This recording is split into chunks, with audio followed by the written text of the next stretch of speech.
Selamat pagi Bu, di sini saya bernama Evelina Sitorus. NIM saya 1801031037. Di sini saya akan menjelaskan tentang Promkes mengenai hipertensi pada ibu hamil. Yang pertama itu kita harus mengetahui apa itu hipertensi dalam kehamilan. Nah, hipertensi dalam kehamilan itu kelainan vaskular yang terjadi sebelum kehamilan atau timbul dalam kehamilan atau ada masa pada nifas, disertai peningkatan tekanan darah, proteinuria atau protein dalam urin dan edema atau bengkak. Kemudian di sini ada klasifikasi hipertensi. Yang pertama itu kehamilan yang menyebabkan hipertensi atau menghilang pada masa nifas, yaitu hipertensi tanpa proteinuria atau edema, kemudian preeklamsi dengan atau tanpa proteinuria dan edema. Kemudian ada preeklamsi ringan dan berat. Lalu eklamsia yaitu kejang disertai atau tanpa proteinuria dan edema. Kemudian hipertensi kronis yang mendahului kehamilan dan menetap pada masa nifas. Kemudian yang ketiga hipertensi hipertensi preeklamsia atau eklamsia. Kemudian hipertensi sementara atau transit hypertension. Di sini ada klasifikasi hipertensi normal yaitu 120/80, kemudian prehipertensi 120 sampai 139/80 sampai 89. Kemudian hipertensi stadium 1 itu 140 sampai 159/90 sampai 99. Kemudian ada hipertensi stadium 2 itu di atas 160/100. Kemudian penyebab hipertensi belum diketahui, namun faktor risikonya sangat tinggi. Yang dimana faktor risikonya yaitu yang pertama primer atau keturunan. 90% banyak ibu kehamilan yang hipertensi sudah keturunan dari keluarganya. Kemudian sekunder itu 10% yang berhubungan dengan penyakit ginjal atau endokrin atau kencing manis. Kemudian yang memiliki penyakit vaskular. Kemudian obesitas yaitu bengkak pada kaki. Kemudian bisa juga diakibatkan faktor risikonya janin besar, kemudian kehamilan dengan janin 1, kemudian usia ekstrim 20 tahun sampai 35 tahun. Kemudian riwayat hipertensi hamil sebelumnya. Lalu di sini saya ada penjelasan bagaimana gejalanya hipertensi pada kehamilan.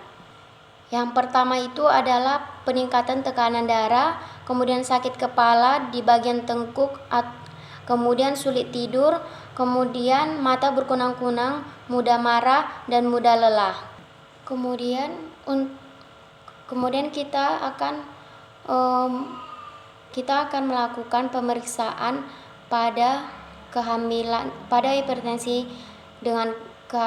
hipertensi dengan ibu kehamilan. Apa yang harus kita lakukan? Yang pertama itu adalah mengenali faktor risiko hipertensi pada kehamilan, kemudian memeriksa kehamilan secara teratur kepada petugas kesehatan, bisa ke klinik, bisa juga ke rumah sakit. Kemudian ada komplikasi pada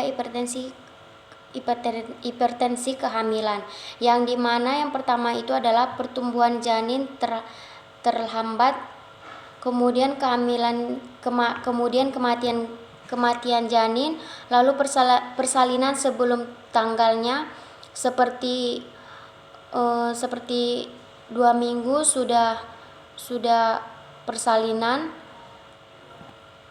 kemudian plasenta tinggal di dalam rahim. Lalu di sini kita akan memberikan tentang Apa yang harus dilakukan oleh ibu untuk mencegah terjadinya komplikasi pada hipertensi ibu hamil? Yang pertama itu adalah mengenali tanda gejala hipertensi dalam kehamilan, kemudian memeriksa kehamilan secara rutin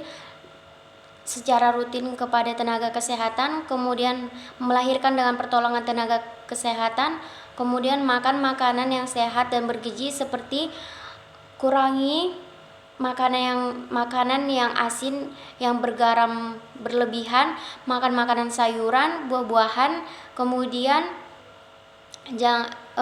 makan ikan seperti ikan laut, lalu hindari rokok, alkohol, obat-obatan yang tidak sesuai dari resep dokter.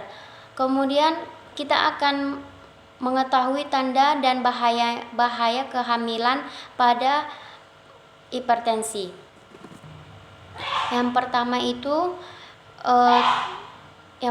adalah perdarahan, kemudian demam atau panas tinggi, kemudian keluar air ketuban sebelum waktunya, lalu bengkak di kaki, tangan atau wajah disertai sakit kepala dan atau kejang. Kemudian bayi dalam kandungan gerakannya berkurang atau tidak bergerak. Kemudian ibu muntah terus dan tidak mau makan. Nah, di sini kita akan melakukan tindakan terhadap ibu yang memiliki hipertensi. Yang pertama itu kita beritahu kepada ibu bahwasannya melahirkan dengan hipertensi itu tidak baik pada janin. Di sini kita akan memberikan kepada ibu, sebaiknya ibu jika ingin persalinan normal, kita tidak bisa menolong karena ibu itu memiliki penyakit hipertensi. Nah, di sini kita akan menjelaskan kepada ibu tentang melahirkan, tentang sebaiknya ibu melahirkan dengan SC, karena jika ibu melahirkan secara normal itu akan sangat berbahaya terhadap janinnya. Lalu di sini juga kita akan memberikan kepada ibu cara untuk mengurangi hipertensi itu dengan tidak mengkonsumsi garam yang berlebihan. Kemudian tidurnya secara teratur, makanan yang bergizi seperti sayur yang berwarna hijau, buah-buahan, dan ikan yang segar. Baiklah, saya telah menyampaikan tentang hipertensi pada kehamilan. Banyak kurang salahnya, saya minta maaf atas ucapan saya yang kurang atau lebihnya. Selamat siang, terima kasih Ibu.